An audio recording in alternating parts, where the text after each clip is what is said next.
Bapak Presiden mengapresiasi kerjasama Indonesia dengan Jepang dan berharap ini bisa terus ditingkatkan di tengah ketidakpastian akibat perang tarif. Presiden Donald Trump menyuarakan keberatannya terhadap sistem pembayaran digital Indonesia, Quick Response Card Indonesian Standard atau QRIS. Keberatan ini muncul dalam konteks negosiasi tarif impor antara kedua negara. Amerika Serikat menilai kebijakan ini sebagai hambatan bagi perusahaan pembayaran asal paman SAM seperti Visa dan Mastercard. Laju QRIS memang kini kencang diadopsi oleh banyak negara termasuk Malaysia, Jepang, dan Korea. Saat ini sistem pembayaran digital Indonesia, QRIS atau Quick Response Code Indonesian Standard, menjadi sorotan internasional berkat ekspansi lintas negaranya yang agresif dan inovatif.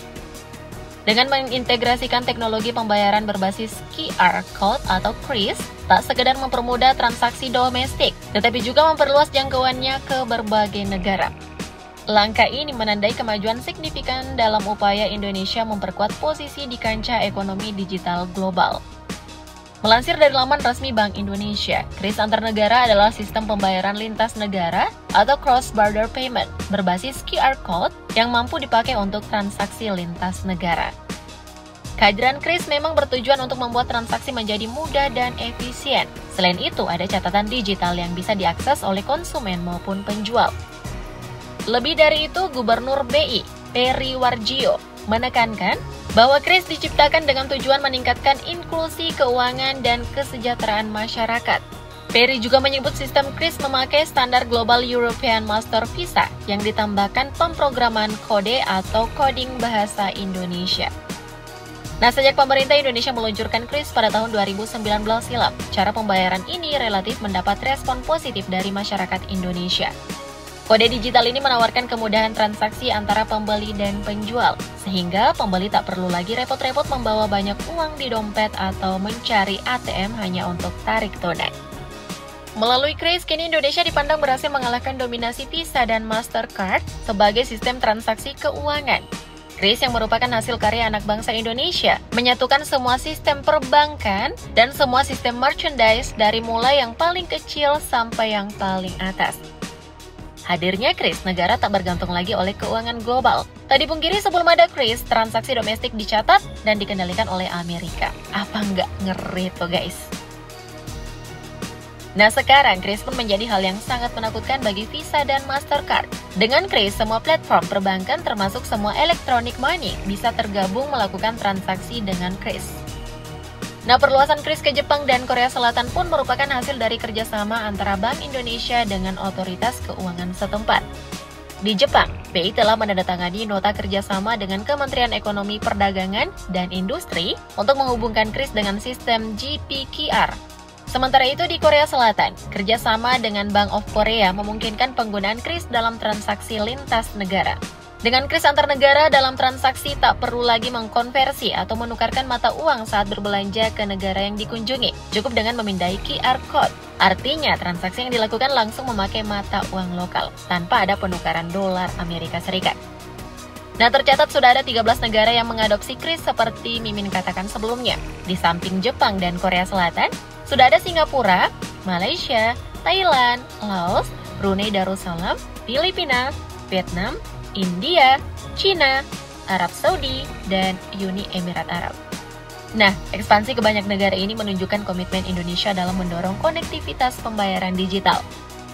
Salah satu keuntungan utama dari penggunaan QRIS antar negara tentu saja kemudahan transaksi bagi wisatawan dan pelaku usaha. Wisatawan Indonesia dapat melakukan pembayaran di negara-negara mitra hanya dengan memindai QR Code menggunakan aplikasi pembayaran Indonesia tanpa perlu menukar mata uang. Sangat memanjakan kan guys? Nah sebaliknya, wisatawan asing juga dapat melakukan pembayaran di tanah air dengan aplikasi pembayaran dari negara asal mereka. Data menunjukkan bahwa penggunaan QRIS antar negara terus meningkat. Misal, pada bulan Januari tahun 2024 lalu, telah tercatat ada 73.000 transaksi masuk dari warga Malaysia di Indonesia dengan nilai mencapai 20 miliar rupiah. Sementara transaksi keluar dari Indonesia ke Malaysia mencapai 11.000 transaksi dengan nilai 2,9 miliar rupiah. Angka ini nih mencerminkan tingginya adopsi Kris dalam transaksi lintas negara. Di lain sisi, Malaysia menghadapi tantangan dalam mengimbangi laju ekspansi Kris. Meski sudah menjalin kerjasama dengan Indonesia, adopsi Kris di Malaysia belum secepat yang diharapkan. Hal ini menimbulkan kekhawatiran akan ketertinggalan dalam perkembangan sistem pembayaran digital di kawasan. Sampai di sini kamu mungkin sudah paham bahwa hadirnya Kris telah menggambarkan kedaulatan bangsa Indonesia di dalam melakukan transaksi keuangan.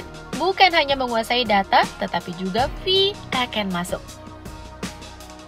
Nah, maka wajar jika perusahaan Amerika pun sangat terganggu dengan hal ini. Sampai-sampai pemerintah Amerika Serikat pun menyebut sistem pembayaran Quick Response Code Indonesia Standard atau KRIS dan gerbang pembayaran nasional atau GPN sebagai hambatan dagang dalam laporan tahunan National Trade Estimate atau NTE 2025. Lebih lanjut, menurut Amerika Serikat, Bank Indonesia tidak melibatkan perusahaan-perusahaan penyedia layanan pembayaran Amerika Serikat, seperti Visa dan Mastercard ketika merumuskan kebijakan GPN yang efektif berlaku sejak 2018 silam. Perusahaan pembayaran Amerika Serikat sangat khawatir kebijakan tersebut akan membatasi akses terhadap penggunaan layanan pembayaran elektronik asal Amerika Serikat. Namun, seperti kucing mengeong, begitu jugalah nyaring Indonesia dengan KRIS-nya. Nah, kritik Amerika Serikat ini merupakan kekhawatiran berkurangnya dominasi global. Sistem pembayaran QR Code di masing-masing negara berkembang dengan cepat, kini mulai saling terintegrasi. Bisa jadi membuat penggunaan mata uang asing seperti dolar makin tidak relevan lagi. Apabila negara-negara berkembang atau yang lain semakin masif memakai transaksi QR Code dalam mata uang lokal mereka ini, akan menyebabkan Amerika Serikat kehilangan sebagian leverage-nya terhadap geopolitik dan perekonomian global. Tentu saja, Amerika Serikat bisa turut ambil bagian dalam kerjasama ini dalam mengadopsi KRIS. Asal negara superpower ini berkenan. Kali aja ya guys. Kedepannya, kerjasama dengan Amerika akan sangat mungkin dan tetap mungkin terjadi. Ini bergantung dari kesiapan teknis dan regulasi di Amerika. Apakah ia siap atau tidak? Entahlah. Nah, hadirnya KRIS memang dapat memperkuat kedaulatan sistem pembayaran nasional dengan mengurangi ketergantungan pada platform asing. Indonesia harus mampu terus mengembangkan KRIS sambil tetap terbuka terhadap kerjasama internasional yang menguntungkan. Infrastruktur keuangan kita harus lebih kuat lagi, terutama datanya, sehingga pemerintah bisa mengatur kebijakan moneter dan fiskal yang lebih efektif. Dan kita tak perlu lagi bergantung pada infrastruktur keuangan asing yang dapat membawa resiko geopolitik dan ekonomi yang tak stabil ke depannya. Protes Amerika Serikat terhadap KRIS dan GPN tercatat dalam laporan Foreign Trade Barriers yang diterbitkan oleh United States Trade Representative atau USTR 2025. USTR menyoroti tentang penerapan KRIS yang diatur dalam Peraturan Anggota Dewan Gubernur Bank Indonesia Nomor 21/18/PADG/2019 yang berpotensi membatasi ruang gerak perusahaan asing untuk bersaing di pasar pembayaran digital Indonesia. Pemerintah Amerika Serikat khawatir mengenai transparansi dan keterbukaan dalam kebijakan tersebut. Kebijakan ini dianggap membatasi akses perusahaan pembayaran asing ke pasar Indonesia dan menghambat interoperabilitas dengan sistem pembayaran global. Memasuki 6 tahun KRIS, Bank Indonesia mencatat pengguna KRIS pada triwulan pertama tahun 2025 sudah mencapai 56,3 juta orang. Saat ini BI mencatat volume transaksi KRIS sudah mencapai 2,6 miliar dengan nominal transaksi 262,1 triliun rupiah. Dan pengguna yang berasal dari pedagang atau merchant saat ini sudah mencapai 38,1 juta. Mengutip dari Blueprint Sistem Pembayaran Indonesia atau BSPI 2030, dalam 4 tahun mendatang, penggunaan KRIS diklaim sudah mengakselerasi tingkat inklusi keuangan Indonesia dari 59,7% pada tahun 2019 menjadi 88,7% pada tahun 2024. Membanggakan lah ya. Nah, sejauh ini sudah nggak nyaman di Amerika dengan eksistensi KRIS. Menurutmu, ke depannya KRIS mampu nggak nih mengungguli Visa dan Mastercard? Komen di bawah ya. Thank you, update lovers.